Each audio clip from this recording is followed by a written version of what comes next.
Welcome to the Strictly Free Game Podcast. I'm your host, Sean Waller, also known as Sean your Realtor. You know, whatever you have to call me, just make sure you call me. I am here today with Mr. U.S. Land Ventures. I was going to say that wrong. My man, Dan Borrero, who I've been following on IG for a little while now, who gives out crazy game. So I had to get Dan on the podcast. And he's a fellow New Yorker, which I love. He's like a straight shooter. So I love talking to OGs like this. Dan, welcome to the podcast, bro. No, man, thank you for inviting me, and I appreciate you giving me the availability to be here. Of course, man. Of course. Dan, give us a little information, a little background on yourself. Yeah, sure. I'm Dan Borrero, USA Land Ventures. I've been a real estate investor since 1989. I've been self-employed since 1985. I started my real estate investing in downtown Brooklyn, Fort Greene, Brooklyn, actually in 1989. First property I purchased was a two-family pre-war construction. It's still in my inventory. That's a property I don't think I'll ever get rid of. Um, and the idea was to, at the time I had a video store, believe it or not, in 1985, and the idea was to take whatever profits I made from my retail business and purchase real estate, to develop a long-term game. Now, did I really have a really outlined plan? I didn't. It kind of developed as it went along. But since then, we've my brother, my father, and I, it started with my brother, my father, and my younger brother, my middle brother, and my dad. Um, Now it's pretty much only my brother David and I. My dad's retired. My other brother's moved on to other. He's still involved with the business, but he's involved more as a silent partner. And my brother David and I are the ones that pretty much run the whole show at this point. So what? So you say you started in '85, and your first property was in Fort Greene. Yeah. I'm just one. I need to know what the price was. How much did you buy that property for? $72,000. $72,000 in Fort Greene. You got to remember, everything's relative, right? So Fort Greene at the time was no man's land, especially from like Myrtle Avenue down to the going towards the Brooklyn Navy Yard. So on the block, I would say almost half, about 40% of the properties were either tore down just in vacant land, or they were being used as crack dens, or they were abandoned. So everything is relative, right? But did I know what I know? But the one thing I did know was, one, I grew up there, so I felt comfortable there. Okay. So most people felt, were fearful to come into that neighborhood, and to me, it just made all the sense in the world because of its location to the city and how easy it was to public transportation, right? You could even walk to the Brooklyn Bridge if you wanted, or the Manhattan Bridge. Train stations were everywhere, bus stops were in every corner. So it made all the sense in the world. Plus, it was sitting right next to Park Slope that was emerging at the time. Williamsburg was starting to emerge on the opposite side, and of course, you had Brooklyn Heights. So it was kind of nestled in between areas that were starting to come up. So it made all the sense in the world that eventually it would go up. Then it would go up. So what? So in '85, what got you into investing? Like, was that something that your dad was doing prior to you getting into the game? Like, who taught you? My dad had done it. He dabbled in it. He wasn't very good at it. Okay. Wasn't very good at it, not because he's not a good business person. The reality is, my father had 8 kids with my mother, right? And he had a bodega. I grew up in a bodega. And running a bodega by yourself, pretty much by yourself. He had a couple of employees, not many, but he was there 12 hours a day, 7 days a week, right? So he wasn't really good as a landlord, and he was constantly fighting with people. He put up a sign on the bodega, apartment for rent. And of course, that didn't work out very well with the quality of people he was getting. And he was constantly in court and things like that. So I did learn from him. I learned how not to do it. Let me put it to you that way, right? So I remember when I graduated from college and I came to him, it was 81, was it? Yeah, no, 85. And I said to him, look, so and so selling the building. At the time, he was willing to give it to me for $25,000. I just had to come up with $5,000 and have it. And I went to my dad and I said, I think we should buy this building. And he said, I don't want to know nothing about real estate. I don't want to know nothing about landlords. And then he started giving me this whole speech, right? So I said, okay, no problem. He was burnt on the business. Yeah, he was burnt out. So I, literally 4 years later, I had my own money, and at that point I was saving up, and I found this property up the corner from the store, and I said, I'm buying this building. I don't need your money. I don't. Mm-hmm. I'm just coming to you out of respect if you want to come in. And he said, I'll come in under two conditions. You bring your brother in, which is my younger brother, and and I don't want to know anything about tenants. I said, great, because I don't want you to talk to tenants. That's how the partnership started. Listen, sometimes you got to just jump into the fire, right? Pretty much, yes. Because Yes. sometimes we do have people that would tell us the same thing, like, "Nah, I'm not getting nowhere near it, so you shouldn't do it either." But I'm glad that you actually. Well, I'm happy for you that you jumped in, Right. especially in the area like a Fort Greene. Now that Fort Greene is a totally different beast right now. It's just different animal. That property's worth about 2.6 million right now. Amazing. That's amazing. Yeah. Now, when you with your properties in your current state of your business, do you purchase more upfront or do you finance your deals? So it depends on the deal. Okay. Um, so we buy a lot in Central Florida, and we do fix and flips as well in Central Florida, but those are mostly single family homes, right? Mm-hmm. I love the condo side of the business, and the acquisition costs are very minimal. Well, okay, I don't want to sound arrogant because it's not minimal to a lot of people, and I understand it. Mm-hmm. So my acquisition costs on condos, I mean, now are anywhere between 80 to 140 to 160,000. So on deals like that, we're taking them down with cash deals, right? Not going to go for financing on that. Now, if let's say I'm actually looking at a property now in New Jersey that's going to come in at around 450, that there I'll come in with about 150,000 down, Mm-hmm. and take a $300,000 mortgage on. It Okay. all depends on the strategy, right? Now, if I'm flipping that property for 450, I'm going to take that down with a cash deal, and then I'm not even going to refinance it because my intent is to have that sold within 90 days from the time that I close on it, right? So I'm Yeah. not going to go incur the cost of generating a loan on that because the origination fees could add up to a lot of money. Mm-hmm. So, and I don't want that cutting into my profits. So we're going to take that down with cash. But if it's a long-term deal, I'm going to take that down with a mortgage. That makes sense. That makes sense. I'm interested in your condo deals because you're probably one of the first investors that I've heard so far say that they actually like dealing with condos because of like HOAs and things of that nature. Do you have any issues with the HOA when Well, you're we do. purchasing these properties? Again, I've been doing this for so long that we've kind of perfected the business, right? And Okay. you create a wheel, and as long as you stay within the parameters of the dialogue that you've set for yourself, right? So, I don't buy.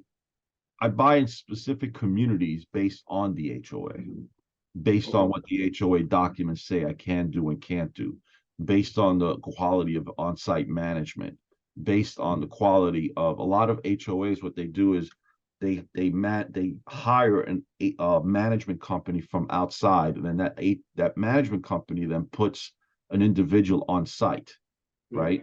So Mm-hmm. you're dealing with three personalities. You're dealing with the condo board, you're dealing with the HOA the manager on site, and then you got to deal with the back office of that HOA management company. So there's certain companies that I won't mention their names here that when I hear they're managing that property, I will absolutely not buy there, Oh, you stay away from it. right? Okay. Because I've experienced their incompetence, right? And then there's certain HOA managers when they move from one location to another on site managers, I'll follow them because I know they have a reputation as well as a background of turning around an entire property the most effective and efficient way possible, which will Really? increase the property value, right? Mm-hmm. So it there's a lot that goes into it. I never realized how much we knew until people started asking us. Uh, yeah, and I cover that on my mentorship class as well that I do on Wednesday nights. But I love it because for an investor that's out of state, Mm-hmm. the reality is you really paying an HOA fee when you have a property, whether you realize it or not, because then there's additional costs. So the reason I love the condo side of the business is when I pay that HOA fee, I'm not concerning myself with the roof, the water main, the sewer line, sprinkler systems, landscaping, exterior painting, exterior lighting, Mm-hmm. sidewalks, parking area, and the list could go on and on, right? Yeah. All I'm concerning myself with is the inside of The that inside of the unit. the Yeah. four walls of that unit. Mm-hmm. So I go in, I renovate, and I get it rentable renovations. So everything is done to last longevity, right? So I don't have to incur the phone calls of maintenance issues, right? So you put in quality products, put in quality water fixtures, put in quality appliances, quality everything, including when you have to even replumb the unit. Know the area. So in New York, copper is, the primary source of usage for water feeds, right? But now Mm-hmm. you take that, if I walk into a unit in Central Florida and I see copper, I know I got to replumb that unit because the acidity in water in Mm-hmm. Central Florida eats away at the copper. Oh, So it the eats away first at thing, it. right. So I know what it's going to cost me, to replumb that unit. What if it's a 2 bedroom, 3 bedroom, 2 bath, 1 bath, right? I know what that's number going to be, and I add that to the cost in my head before I place an offer, right? So these are the things you need to know. So you have the years of experience, which is that's key. Like guys like you can go in there like you said, you know what you're looking at. This is gonna be a headache. It's not gonna be a headache. I'm in and out. Now for a first time investor that they probably can't invest in New York. New York is a tough market to get into. I'm not investing in New York, and it makes no sense to me. I mean, with the Mm-hmm. new laws that are coming out on an annual basis, Yeah. I'm like, where do these people think of these new laws? Cuff me further. What's the purpose of me investing here? Exactly. Plus, the numbers don't make sense. Mm-hmm. Mm-hmm. I feel like New York State is a landlord. They hate landlords. I Oh, just it makes no sense. It's unaffordable for anyone anyway. And the guys that are like the mom and pop landlords, they can't even survive anymore. no, it's difficult. So it's difficult. So for someone that's looking to invest for the first time and they're looking to go out of state, like what would be like your three tips that you would give that person? They don't even know these areas that they're going into, but they know they want to invest at some point. I would decide first which area you want to go into, Mm-hmm. and one of the ways I would decide that is, and it's not one of the ways I would. It's one of the ways I do. Is I look at housing laws, like tenant landlord laws. And it's unfortunate, but the reality is, and I'm not trying to make a political statement here by no means, because I think both parties don't care a rat's ass about us, right? Same, It's same. all about, what's best for that party and themselves. But the reality is that Republican states have laws that are more fair, are fair to both sides, right? Mm-hmm. So whereas in New York, where it's taken me before COVID, one time it took me 16 months to get rid of a tenant, It's crazy. That's right? crazy. And you know, from the time that I started Hmm. the legal process, right? And in Florida, the longest it's taken me was about 65 days, and that's because she was a professional tenant, and she came from Bushwick, Brooklyn. So when I heard that she came from Bushwick, Brooklyn, I immediately knew that from day one I was going to have a problem with her. That Mm-hmm. I better, get my guns ready, strap up because I was going to war. Um, what she didn't realize was that when she went in front of the judge and she came up with the same crap that they come up with here, Judge, I don't have an attorney. Well, that's your problem. Mm. You're here now. Let me hear your argument. And Judge, well, he didn't make repairs and he didn't do it. Well, Judge turns around and says, okay, well, you got until 5 o'clock today to bring the money to the court for the last 2 months, and then I'll determine who gets that money. And you could Wow. come back. You could come back with your attorney 2 weeks from now, That's right? amazing. Imagine Right. if they did that in New York. Yeah. Just Well, imagine. and the argument, and if it's not here at 5 o'clock, I sign a warrant for the eviction. Well, 3 days later, when we went to evict her, the apartment was empty. She was gone, right? Mm. So, you know, the point is that you want to look for states and counties and cities that are fair. I no longer buy anything that's in a rent stabilized or rent control type of environment. Um, Further, you want to buy where there's employment coming, right? So, I'm always looking at what if there's any road expansions coming, is if the hospitals are expanding. If hospitals are expanding, hospitals are in the people business, right? Fixing Mm-hmm. people. And if they're expecting more people to come fix, right, that they're going to have to fix. That means it's population growth, right? If the state is incurring the cost of expanding highways or creating additional exits or increasing road capacity, there's a reason for that. You need to find that out.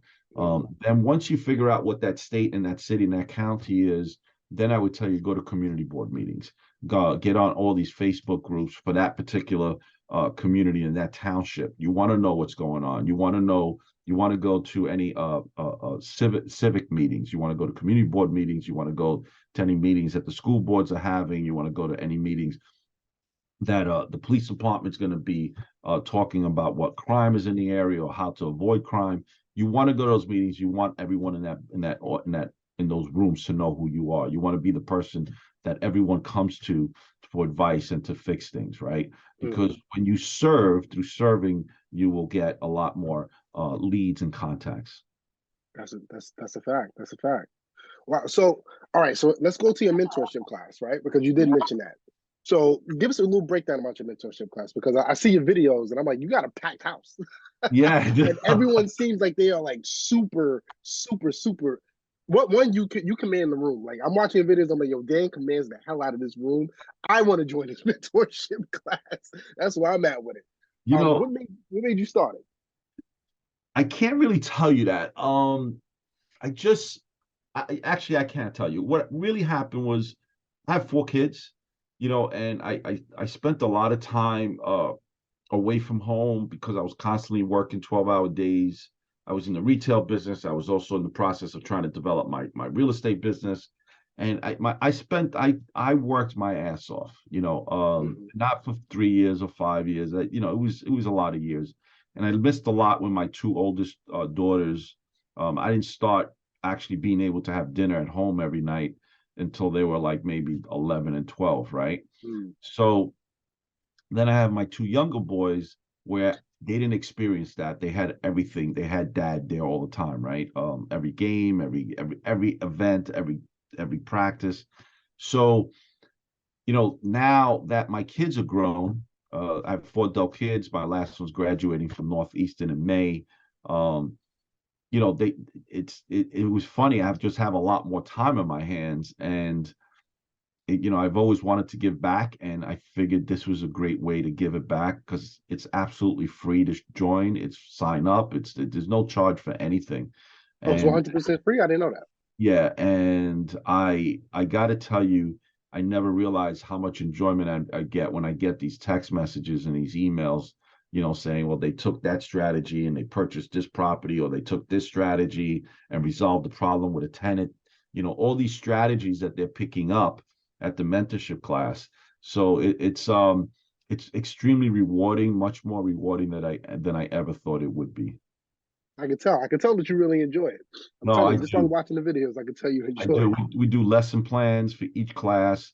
If it with covering a subject matter that I'm not familiar with, or I am familiar with, but I don't consider myself to be a professional at it because I haven't done, hundreds of hours at it. Then I bring somebody else in that does do it to perfection to discuss that and answer any questions. Okay. Listen, I'm telling you. So how would someone even get in touch with you to join this class? Do you usually open up new slots? How does it No, it's open to anyone. Once you sign up, you'll get an email once a week, usually the day before or the day of, with the Zoom link, and you could come on or not if you want. I am coming out with a video library because I just finished my 65th session. We're going to be posting on the video library. So what happens is for those people that miss those 65 sessions, right? They could actually sign up to get the video library, and then they could listen to it when they're on their drive to work. They could watch it at their desk. They could listen to it on, if they're sitting on a bus or a train on their way to work, whatever they're doing, where they're working out, you could listen to them at your convenience or watch it, and you'll be able to catch up. But it's over 70 hours of mentorship. It's a phenomenal thing. I didn't even realize that I was up to 65 until my daughter brought it to my attention. Listen, you're having fun, man. Time flies, bro. What is your stance on partnerships? Because a lot of new guys that are coming into the business are thinking maybe I should team up with my boys. We should buy some properties together. What is your thoughts on Partnerships are great until they're not. that? Okay, because you mentioned something else on your IG. That's why I'm kind of like segueing into that because you said you noticed that you once you change your circle, everything else changed for you. So that's why I'm asking, like, do you think people should listen? We all want to make money with our boys, like I get it, but sometimes you can't. Like sometimes your people aren't on the same frequency as you all the time. So maybe you need to partner up with people that aren't in your immediate circle, right? They may have more knowledge than you. You may have the money. They may have the credit. Like, what is your stance on that? So that's a long answer. So, and if if you think I'm going on too long, please let me know. No, no. Listen, I'm here to hear. I want to hear all the knowledge from the OGs. I'm telling you. Partnerships are like marriages, so you should always have a prenup, Mm, right? okay. So I don't have a problem with partnerships as long as the partnership is based on a mutual respect and understanding of everyone's contribution and what their jobs are supposed to be within that partnership. So a good partnership to me starts with an outline, a partnership agreement, and let me tell you that agreement could be extremely. It's going to determine whether the partnership's going to continue or not, right? Okay. Because once you start putting things down, now it starts becoming argumentative, right? But Mm-hmm. the partnership, in most simplistic form, is you want to say person A's responsibility is A, B, C, D, 1, 2, 3, 4, 5, 6, 7, 8, 9, 10. Mm-hmm. Person B responsibility is 1, 2, 3, 4, 5, 6, 7, 8, 9, 10. If in the event person B or person A do not comply with what their agreed responsibilities is, this is the way we're going to split it up, and this is the buyout, Mm. right? Okay. So So you're not everything, stepping. You setting that from the gate. That's from right? the gate. There's no arguments. It's written in paper. Now you can't say, well, that's not what you said, or that's not what or that's not what I remember saying. No, it's not about remembering. It's not about interpretation of what we said. It's all about what's on paper. It is what it Mm-hmm. is. There's no Mm-hmm. argument to that. Right Mm-hmm. now, your first deal, you probably can't afford to have an attorney write that up. But you could write it on a piece of loose leaf for Christ's sakes. I don't care what you write it on, but get at least some basics down and a signature down from all parties concerned. Right? Okay. Hold on a second, Ariana. Okay. You need me?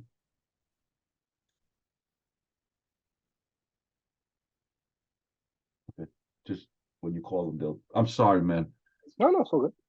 Okay. So have some basics down, right? Because the partnership in itself is extremely delicate, especially if you're a person who is not accustomed to confrontation, especially if the person's a friend or family member, right? But Mm-hmm. when it's in writing, it eliminates a lot of argument and a lot of hardship. Okay. Do you think everyone should have, when it comes to the money part of it, like investing, like everyone pooling their funds together? Do you think one I know it's probably a weird question to ask, but do you think everyone should come in with the same kind of equity? It That's depends. It depends, man. Like I've never done it differently than that. okay. Um, however, however, everybody's in a different situation. So somebody may not have the money, but they may have the skill set of the construction side of the business, right? So there's a value to that skill set, Mm-hmm. right? And then somebody may have the money but have absolutely no idea about the construction side. And then you may have the third person who comes in and has experience working for a management company with several hundred doors and understands, how to find the proper tenant, how to vet that proper tenant, how to negotiate the lease with that tenant, how to continuously, send out those violation notices, how to manage that tenant, right? So, it all depends on the skill sets that everyone's bringing to the deal. Totally agree. Okay. But you want to All right. find a partner that complements whatever you're weak in. You don't want a partner that knows exactly what you know or has Mm-hmm. the same Okay. personality that you have. I agree. I agree. Okay. All right. I'm trying to think, man. I think oh, I know you say you do a lot of buy and hold. I know buy and hold. So out of your portfolio, what would you say your buy and hold is that's your top go That's to. that was so. Look, I grew up in a poor neighborhood, but what I realized was, how do I say this? People like you and I weren't the owners of the buildings. Mm-hmm. The guy who used to come collect rent from my parents didn't look like you and me, That's a right? fact. So I wanted to be that person. Mm. But how do I find out how to be that person? Right? Does that make sense? It makes Because sense. we didn't have social media then. Mm-hmm. I mean, the worst thing that ever happened to the establishment was social media, Facebook, because Facebook opened up that entire uh, uh, universe, and that's Mm-hmm. why we now have all these other platforms like Instagram and YouTube and podcasts and everything else, right? Mm-hmm. So, because all this information is free now, whereas when I Yeah. was a kid, man, it was like this. All the old guys used to keep in tight secrets. Like nobody would speak to you about it, right? Mm-hmm. You got lucky if you got one of the old guys to speak to you. In my case, I had three old guys to speak to me. I don't know why they took a liking to me, but I took advantage of it, and I would pick their brains as much as I could, right? But what I realized was that, I wanted to be like those people going around collecting rent, and I just watched them since I was a kid. Don't ask me why I was able to do that or what desire that was within me. I think we're all born differently. Our Mm-hmm. brains, from the day that we're born, I have four kids, and we're born. They all have their own personalities. You would never know they grew up in the same house. Yeah. So whatever that is, whatever your personality is, whatever that gift is. I don't care if you don't think you have a gift. You have a gift. You just have to figure out what that gift is and then maximize on it. Create a niche in whatever lane that you want to be in, and make sure you love what you do. If you don't Mm-hmm. love what you do, you're never going to be great at it. You may be good at it, but you're not going to be great at it. Not gonna be great at it. Yeah, that's a strong statement. That makes a lot of sense too. It does. Um, you have your podcast. Do you guys call it a podcast? Because you got it's a campfire. I don't want to say it Campfire wrong. Real Estate. Every Thursday night we Yes. go on live on IG. We are going to develop a podcast for that. You know what the problem is, man? It's just that we're all so busy, because the reality is, Gerald Peters, Mark McMahon, and Welby, and myself, we don't make our money from selling courses. I mean, I don't sell anything. These guys are selling stuff, but they Mm-hmm. don't really make the bulk of their money doing that. It actually costs everyone money to do this, Yeah. because the time that we're spending doing this, we're not spending that time doing what we do best, which is real estate, right? Mm-hmm. That's called opportunity costs, right? So we do this because we love it, and I think it comes across that way on the screen. It Um, does. I think I've only seen like the last two, and I'm like, yo, watching these four dudes like one is like watching my four uncles kicking it, just also being 100% authentic, and I'm glued in the whole time. I'm like, yo, I'm really digging this, and it's for you guys are all from like four different sectors of everything, right? yep, One is from California, and you're all well, everyone has basically has different business models at the same time, right? we do. So Gerald is mostly in single family homes. Then his idea is to take his cash flow and reinvest it in the stock market. And how he does that, he's phenomenal at it. I mean, I actually give him a call whenever I'm thinking of doing a trade. Um, and then Mark McMahon, he's out of California. Mark is super cool dude. I was out there visiting him last month. He does mostly single family homes, some multifamily. He does a lot of wholesaling using other people's money, private money, strictly private money. Okay. Um, and then he also does a lot of fix and flips. And then, of course, Welby, he's out of Connecticut. He does fix and flips, and then he converts that money into buying long-term hold deals. And then myself, I'm out here in New York. I buy in New York. I buy in New Jersey as well as Florida, and and Nice. and I'm across the board. So it's called USA Land Ventures because the real dollars I made was flipping land. And I've Okay. always, I don't want to get away from that, because that's, I would take the money we made from fix and flips as well as flipping land, wouldn't spend one red cent. You pay Uncle Sam his pound of flesh for taxes, and then you take that money and you reinvest it into long-term holds. That's why I was always able to put in 35%, 40% down payments, right? And get rid of PMI, lowering my monthly costs, which then increased my cash flow. So, fix and flip is great. Wholesaling is great, but you're only as good as your last deal. And if you take that money and buy consumer items, especially in the beginning part of your career, you're limiting your growth, your growth trajectory. That's so true. And you see people do it all the time. Yeah. It's quick money. They start throwing into cars, clothes, and then grand opening, grand close in like 3 years. You got it. They make it that long. I have one more question before we go, because I know you have to go. You mentioned single family investing. What do you think about these big companies now, these big banks investing in all these single family properties? I think it's dangerous.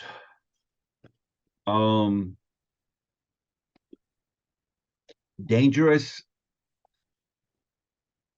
and I'm excited to see where it goes, say the least. The banks have never been in the business of owning property. They've been in the business of lending money for property.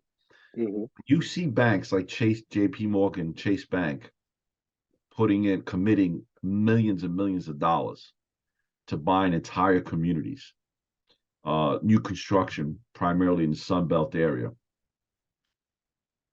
Eventually, that new construction is going to run out, and they're going to start coming into our sector of the market, which is going to create more competition, which is going to be harder for the mom and pops to actually invest. So, however, I do believe that in every market change, there's opportunities.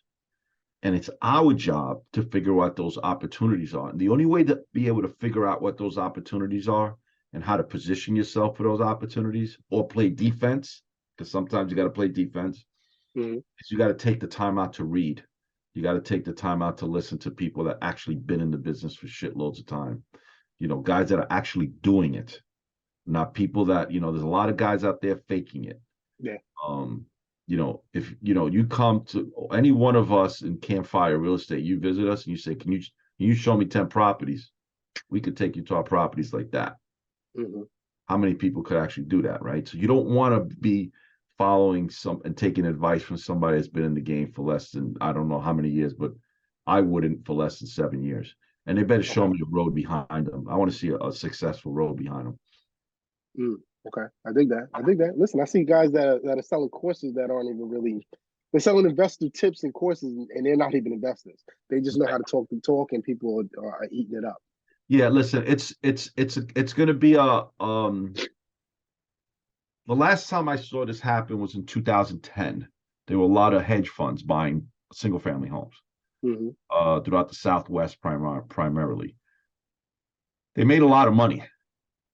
But when you have a company like JP Morgan, I have a lot of respect for Chase, because Chase was one of the few banks on the last downturn that didn't take any money from the Obama administration to get themselves out of the hole. And they called that the top money, right? So JP Morgan didn't have to fall under the umbrella of the new regulations because they didn't accept any money from them. So JP Morgan's always had they have a proven track record. Right? They're not like Wells Fargo or Bank of America where, they're constantly getting fined for practices against their clients, right? By the government. So they've proven themselves ethically. They've proven themselves with their business model. And when they're going into our side of the business, that I don't think, people were talking about it, but I don't think they were talking about it as much as they should be, because the bank is now wanting to get into the landlord business, which puts them in a position that when the REOs start coming on board onto the books, they're going to be able to keep those REOs for themselves, which is going to lessen the inventory to people like us. Yeah. I never even thought of it that. Yeah, makes plenty of sense. Right? Makes plenty of sense. Yeah. It's going to be extremely challenging if you're in the single family home arena. It's going to, additionally, I personally think I feel bad for the first time home buyer. Yeah. Because what's going to happen is that they're going to be willing to pay a little bit more. Institutions have the money to do that with, right? Versus somebody who's just starting off.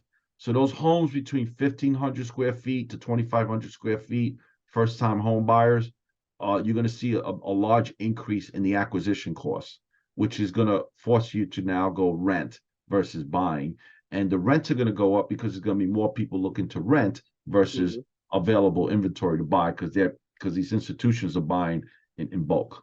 Supply and demand. Yeah, very true. Very So true. it's gonna be an interesting next 2 years to see how this all pans out. No, listen, I know the OGs like you are going to be paying attention to it, so I'm paying attention to you guys while I'm paying attention to that as well. Yeah. Dan, I appreciate you coming on, bro. Like this is dope, man.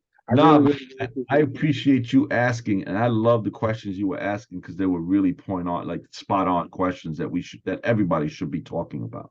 Thank you, brother. Thank you. Listen, let them know how they can find you.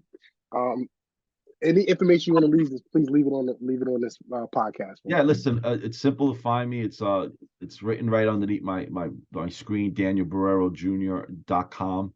If you go there, it brings you to my link, and you'll have all my social media platforms, as well as signing up for my mentorship class, my website, everything is there. I try to keep it simple and sweet.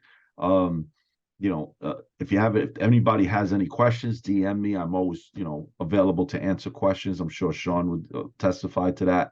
I'm easy to talk to. Yeah, definitely are, man. Like I told you, it's like talking to one of your family members, for real. Yeah, thank you. Thank you. Dan, I appreciate you, bro. No, if I don't speak to you, Happy New Year. Happy, healthy to you and the family, man, and keep doing what you're doing, man. Likewise, man. Happy New Year to you as well, and you and your family, and the entire audience, of course. Let's make 2023 a prosperous new year. But before prosperous, healthy. That's the most important thing, for sure. Yeah. Thank you, brother. Good night. Take care. Take care. Bye-bye. Later.